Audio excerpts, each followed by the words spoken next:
Ok, essa é a nossa primeira questão. Essa primeira questão é relativamente fácil. Eu pergunto quantos pontos de enraizamento existem nessa topologia. Basta vocês contarem o número de arestas. Por quê? Porque a raiz só pode entrar numa aresta, porque se ela entrar em um vértice, ela desqualifica o gráfico como sendo um gráfico binário completamente dicotomizado, certo? Então a ideia aqui é simplesmente contar quantas arestas vocês têm. Tem 17 e 17 é a resposta correta aqui. Esta pergunta refere-se a esse diagrama não enraizado. Eu quero saber se com esse diagrama eu posso dizer que o grupo FGH é monofilético. Notem que diagramas não enraizados não me permitem fazer nenhuma inferência sobre relações de grupo, certo? Porque dependendo do enraizamento, esse grupo pode ser ou não enraizado. Portanto, se vocês pensarem no seguinte, se eu enraizar este grafo na aresta que conecta G ao vértice H, este grupo não será monofilético, o FGH, certo?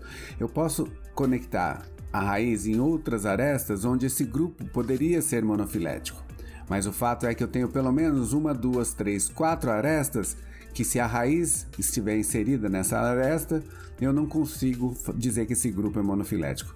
De qualquer forma, a resposta é super simples. Com grafos não enraizados, eu não posso dizer se um grupo é monofilético ou não, certo? Mas tem uma coisa que eu posso dizer. A segunda pergunta, eu pergunto se o grupo AC não pode ser monofilético. Eu afirmo isso, né?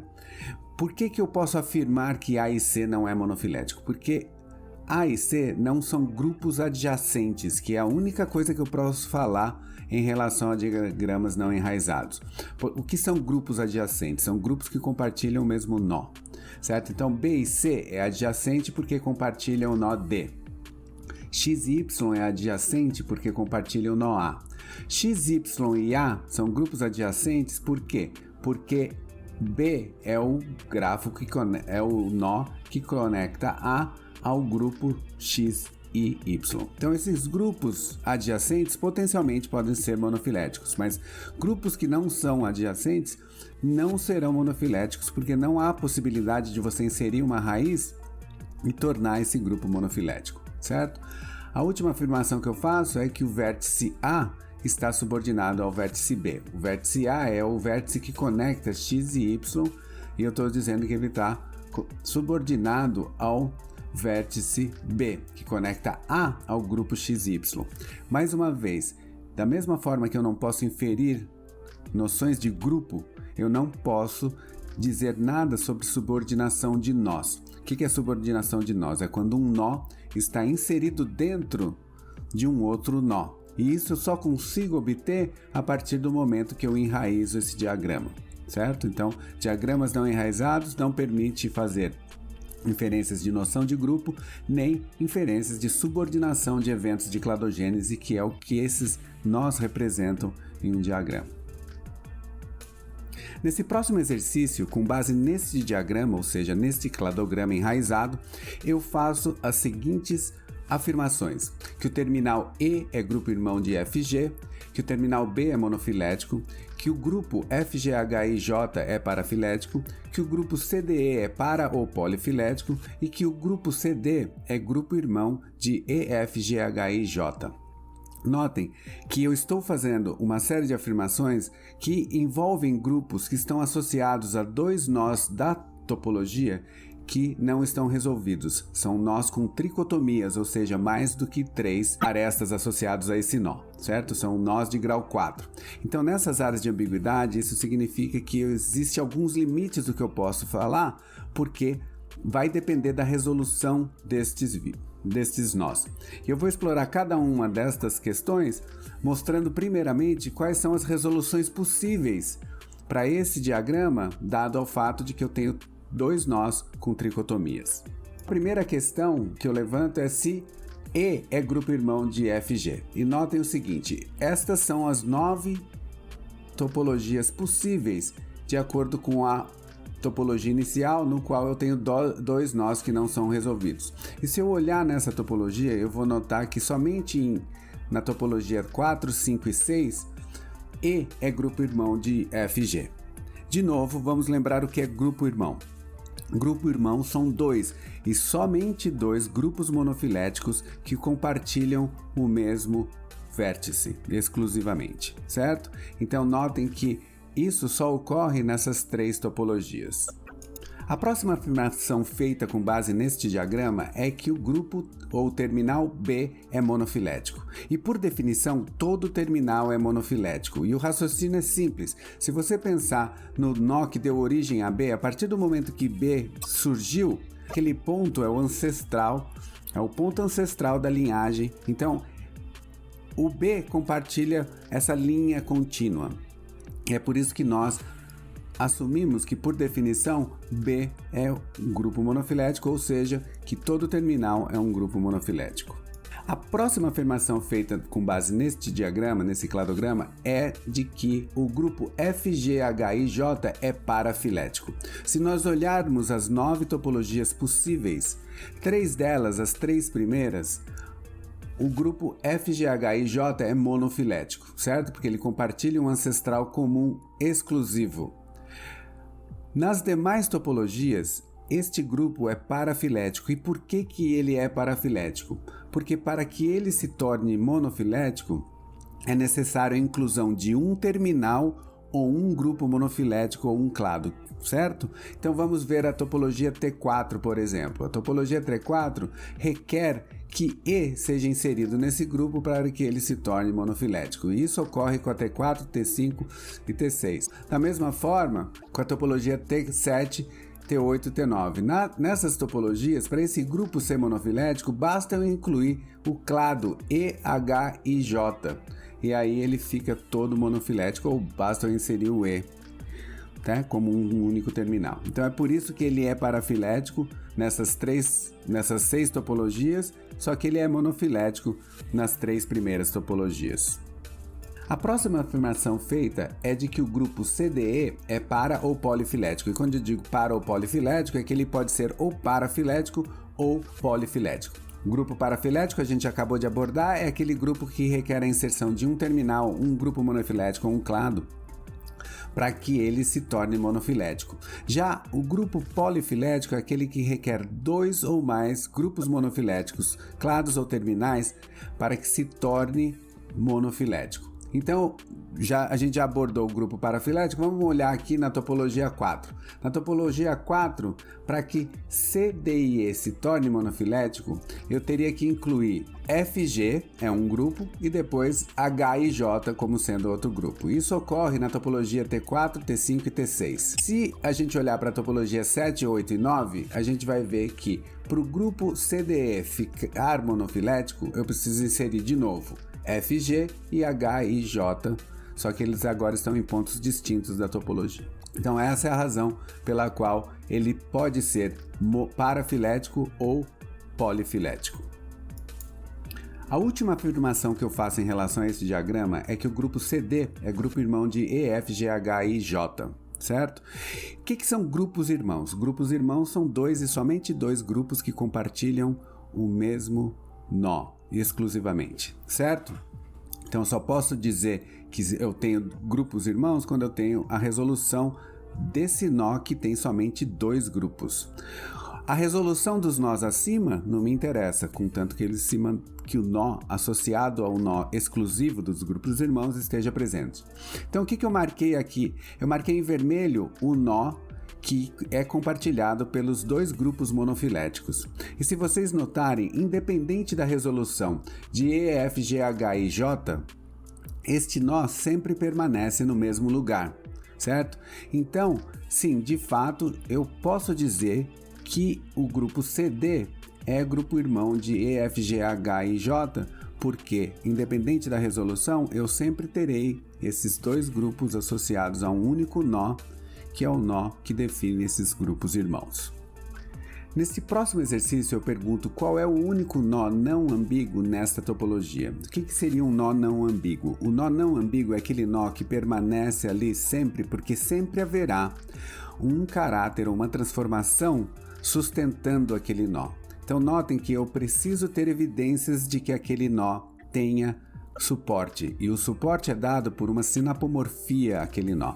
Se a sinapomorfia é dependente de otimização, ou seja, ela pode estar ali ou não, isso significa que este nó é ambíguo, porque em uma otimização ele tem suporte, em outra ele não tem suporte. Então nós iremos avaliar cada um desses caracteres para ver se eu mudo a otimização, se eles são passíveis de mudar a otimização, se isso afeta o suporte dos nós no qual estas transformações estão associadas. Os primeiros nós que eu vou avaliar é o nó 1 e 2, e esse nó 1 e 2 ele é dependente da otimização do caráter azul.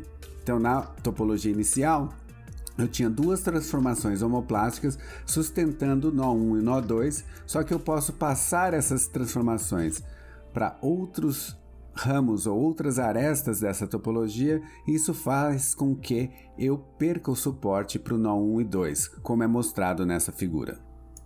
O próximo nó a ser avaliado é o nó 3. E o que sustenta o nó 3? O nó 3 era sustentado por uma transformação novamente homoplástica do caráter vermelho, onde ele passava do estado branco para o estado vermelho, e esse é o mesmo caráter que sustenta o nó 5. Notem que eu posso otimizar esse caráter de formas diferentes, assumindo duas transformações independentes de vermelho para branco, uma no ramo que dá origem a E e a outra no ramo que dá origem a J. Ao fazer esta otimização, que é igualmente parcimoniosa à otimização inicial, eu perco o suporte do nó 3 e do nó 5. O próximo nó a ser avaliado é o nó 4. O que sustenta o nó 4? Originalmente, o nó 4 é sustentado pela transformação de preto para branco, que depois reverte no terminal I. E aqui eu tenho uma otimização diferente, onde eu assumo que houve uma transformação de branco para preto no terminal H e no terminal J. Ao colocar esta otimização, eu perco então o suporte que existia para o nó 4. O próximo nó a ser avaliado é o nó 7. Certo? O nó 7 ele é sustentado pela primeira transformação do caráter multistado verde. Então, como é que originalmente o caráter multistado estava otimizado? Ele passava de 0, ou seja, de branco para verde claro, e isso sustentava o nó 7, e depois de verde claro para verde escuro, sustentando o nó 6. Agora eu posso assumir da mesma forma que a transformação de branco para verde claro ocorreu no ramo que dá origem a C e D. Ao fazer isso, então eu tenho que assumir que a transformação que sustenta o nó 6 é de branco para verde escuro e não mais de verde claro para verde escuro. Só que ali no nó 6 essa transformação permanece. Então esse caráter não altera o suporte do nó 6, mas altera o suporte do nó 7, como está demonstrado aqui. Por fim, o último nó que resta ser avaliado é o nó 8, que é o nó que surge em decorrência do enraizamento, e há uma transformação do caráter cinza ali, e como vocês sabem, qualquer transformação no ramo onde está a raiz ela é ambígua, certo? Então, em suma, qual é o único nó que não depende de otimização, ou que, mesmo com otimizações diferentes, ele sempre permanece com caráter? É o nó 6. Nesse exercício eu pergunto quais são as polarizações que explicam a distribuição de estados de caráter nessa topologia. Então, o que é polarização? É o direcionamento de uma série de transformação. E baseado no que está plotado aqui nesta topologia, a otimização ou a polarização A é a que explica como esse caráter se transformou de acordo com o que está otimizado na topologia. E eu pergunto se B e C são igualmente possíveis. A resposta é sim, e a gente vai ver como isso é feito nesta topologia. Observe que no caso acima eu peguei a transformação que estava na base ali, na raiz, e é uma transformação ambígua, como vocês sabem, e coloquei ela para cima, indicando que houve uma transformação de verde claro para branco em A. Então o B é simplesmente resultado de eu mudar a otimização da primeira transformação na raiz, que nós sabemos que já é ambígua, certo? No segundo caso, notem o seguinte: quem tem o segundo tom de verde, né? Tem o verde 1, verde 2 e verde 3. Esse verde 2, que é o verde intermediário, ele é compartilhado por F e G. Então eu posso simplesmente mudar essa transformação, fazendo com que ele transformou de verde claro para verde um pouco mais escuro em FG, certo? E isso faz com que agora eu tenho uma transformação de verde claro para verde escuro para EH e J, certo? Então a resposta dessa questão é o seguinte: todas aquelas otimizações ou todas estas otimizações tornam possível eu inferir que a evolução dessa série de transformação ocorreu como mostrado no caso A, B e C. Tudo bem? Aqui eu pergunto quais estados de caráter podem gerar evidências de ancestralidade comum, ou seja, quais são as transformações que dão suporte para inferir relações de grupos irmãos ou grupos monofiléticos, certo? Autapomorfias não dão esse tipo de informação, porque a autapomorfia é simplesmente uma transformação que ocorre em um terminal, portanto não é evidência de que esses terminais que possuem autapomorfias compartilham ancestrais comuns com ninguém baseado na autapomorfia, certo? Sinapomorfias, o que são sinapomorfias? Sinapomorfias são transformações compartilhadas e são estas que de fato geram informações ou evidências de que duas ou mais linhagens compartilham ancestral comum. Isso independente dela ser homoplástica ou não, e a gente vai ver isso daqui a pouquinho, tá? O que são simplesiomorfias? Simplesiomorfias é o compartilhamento de atributos ancestrais, ou seja, de plesiomorfias. Lembrando que toda transformação ela sai de um estado plesiomórfico para um estado apomórfico, e os terminais que ficaram com o estado plesiomórfico compartilham o que nós chamamos de simplesiomorfias. Vamos dar uma olhada aqui neste exemplo. Se a gente olhar nesta figura, nós veremos o seguinte: o grupo EFG possui uma sinapomorfia, e essa sinapomorfia é a evidência de que este grupo compartilha um ancestral comum. C e D compartilham a transformação preta, só que esta transformação preta também ocorre em H e I. O que nós temos aqui? Nós temos duas sinapomorfias homoplásticas, cada uma das transformações sustentando independentemente dois grupos, certo? Então, sinapomorfias, sendo elas homoplásticas ou não, elas são evidências de que terminais compartilham um ancestral comum. Aqui eu faço uma afirmação dizendo que homoplasias são erros e pergunto se vocês concordam ou discordam, e a maioria de vocês discordam. A pergunta é vaga, mas eu vou tentar explicar o racional por trás dela. Notem o seguinte: não existe homoplasia, é uma coisa que nós construímos, é um conceito teórico, certo? Não existe homoplasia na natureza. Ela só existe a partir do momento que nós achamos que alguma coisa é similar a outra e de repente alguma evidência nos mostra que isso não é verdade, certo? Então, vamos pensar de como o processo inferencial ocorre. A partir do momento que eu crio uma matriz, eu vou olhar a segunda coluna aqui. Eu crio uma matriz, eu identifico ou eu concebo um caráter, uma série de transformações com dois estados, e eu observo que C e D compartilham o que eu chamo de estado 1 e J também compartilha o mesmo estado. Certo? Eu assumo que houve uma transformação ao longo da evolução de estado 0 para estado 1. E, em tese, eu assumo que essa transformação aconteceu uma só vez. Então, quando eu assumo que C, D e J compartilham um estado, eles compartilham esse estado por compartilharem um ancestral também. E eu olho para essa topologia aqui, essa topologia ela deve ser entendida como uma topologia que foi gerada com uma série de outros caracteres que me dão evidências dos grupos que eu postulo nessa topologia, e agora eu estou olhando atentamente simplesmente para esse caráter aqui que eu codifiquei 1 para C, D e J. E eu observo que o que eu considerei 1 para os três não é de fato a mesma coisa. O 1 de C e D é diferente do 1 de J. Então, quando eu digo que há erro, o erro está no fato de que eu atribuí um estado de uma coisa que não é a mesma coisa, historicamente, evolutivamente. Independente se é o mesmo par de base, adenina, se é a guanina, não interessa. O fato é que, evolutivamente, esses atributos surgiram independentemente e eu considerei-os como sendo um único atributo compartilhado por ancestralidade. No momento em que eu criei o estado, eu criei a série de transformação e eu plotei essa informação numa matriz de transformação. A mesma coisa com o caráter preto. Eu assumi que o zero do HI é o mesmo zero do AB. E não é. O zero ou o branco da série de transformação branco e preta de AB não é o mesmo branco de HI. Embora eu tenha atribuído o mesmo estado na minha matriz, a minha análise mostrou que houve um equívoco. Eu não deveria ter codificado. Se eu soubesse isso, eu não codificaria dessa forma. Obviamente que a gente não sabe, a gente codifica. Então, homoplasias podem ser ditas como erro no estágio inicial da sua análise, quando você está atribuindo estados de caráter para terminais, certo?